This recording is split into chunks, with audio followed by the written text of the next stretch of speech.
বন্ধুরা, চীনের সাথে সংঘর্ষের পর একের পর এক সিদ্ধান্ত নিচ্ছে ভারতীয় সেনাবাহিনী। এত দ্রুত সিদ্ধান্ত এবং কাজ আগে সেভাবে দেখা যায়নি।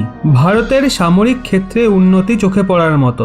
একাধিক যুদ্ধবিমান থেকে শুরু করে যুদ্ধজাহাজ এবং সাবমেরিন হাতে পেতে চলেছে সেনাবাহিনী। পাশাপাশি যুদ্ধাস্ত্র তৈরি থেকে শুরু করে বিদেশে রপ্তানির ব্যাপারে এক বিরাট পদক্ষেপ নিতে চলেছে ভারতবর্ষ। আকাশ এয়ার ডিফেন্সের এক্সপোর্ট ভার্সন রপ্তানির অনুমোদন দিল ক্যাবিনেট কমিটি অন সিকিউরিটি। প্রতিরক্ষা মন্ত্রী একথা জানান। তিনি আরো বলেন যে ভারতের তৈরি আরো যুদ্ধাস্ত্র রপ্তানির অনুমোদন দ্রুত দেওয়ার জন্য একটা নতুন কমিটি গঠন করা হয়েছে।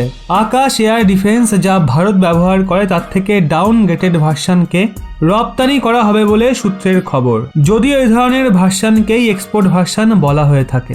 আকাশ সিস্টেম ভারতের তৈরি প্রথম এয়ার ডিফেন্স যা ব্যাপক সংখ্যায় সেনা এবং বিমান বাহিনীতে সার্ভিসে আছে। আকাশ সিস্টেম 96% দেশীয় প্রযুক্তিতে তৈরি, তাই এটা ভারত সহজেই বিনা বাধাতে রপ্তানি করতে পারবে। ভারত 2025 সালের মধ্যে ডিফেন্স এক্সপোর্ট বৃদ্ধি করতে চলেছে বলে মত একাধিক সামরিক বিশেষজ্ঞদের। সেই জন্য দ্রুত রপ্তানিতে অনুমোদন পাওয়া ভারতীয় অস্ত্র রপ্তানির ক্ষেত্রে লাভজনক হবে বলেই মনে করছে একাধিক মহল। বন্ধুরা, চীনের বিরুদ্ধে যাতে চট করে সিদ্ধান্ত নেওয়া যায় সেই কারণে একাধিক প্রস্তুতি নিয়েছে ভারতবর্ষ। বিশেষ করে সীমান্তে প্রচুর পরিমাণে সেনা নিয়োগের পাশাপাশি বিধ্বংসী যুদ্ধাস্ত্র এবং টেকনোলজি মোতায়েনের ওপর নজর দেওয়া হয়েছে। আর সেই কারণে প্রচুর পরিমাণে বিনিয়োগ করা হচ্ছে ভারতের প্রতিরক্ষা খাতে। Bengaluru based new space research and technologies $15 million চুক্তিতে 100টা সোয়ার্ম ড্রোন দিতে চলেছে ভারতীয় সেনাবাহিনীকে। লাদাখে ভারত চীন অশান্তির কারণে জরুরি ভিত্তিতে চুক্তি করা হয়েছে। চলতি বছরে আর্মি ডে প্যারেডে এই ড্রোনগুলোর প্রদর্শন করা হয়েছিল। 5-10 কেজি বিস্ফোরক নিয়ে এই ড্রোনগুলো 25 কিলোমিটার পর্যন্ত আক্রমণ করতে সক্ষম।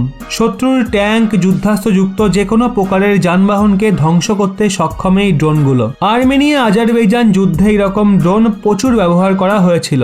ড্রোনগুলো লাদাখের মতো দুর্গম এলাকায় সেনাবাহিনীর বিভিন্ন পোস্টে মেডিকেল ইকুইপমেন্ট এবং অনেক কিছু পৌঁছে দিয়ে আসতে সক্ষম।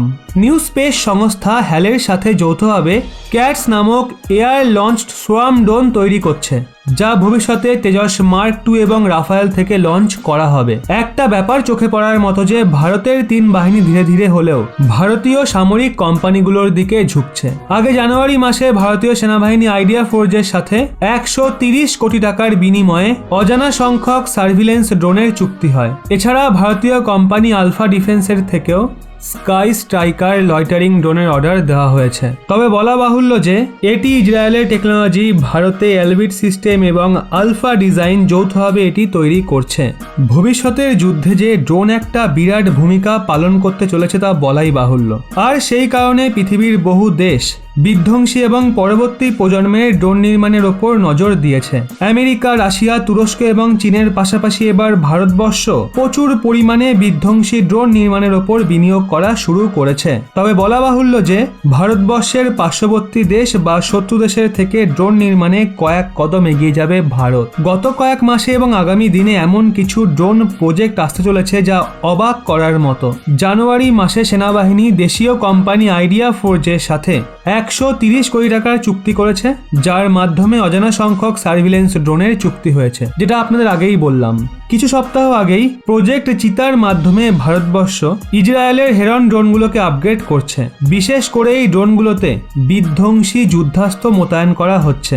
এর মোট খরচ 5000 কোটি টাকা। আমেরিকার সাথে $3 বিলিয়ন চুক্তি হতে চলেছে।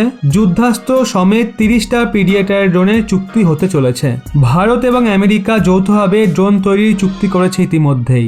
ডিআরডিও এবং এডিই একটা নতুন প্রজন্মের ড্রোন তৈরির প্রজেক্ট শুরু করেছে, যা আগামী 7 বছরের মধ্যে সার্ভিসে আসতে চলেছে।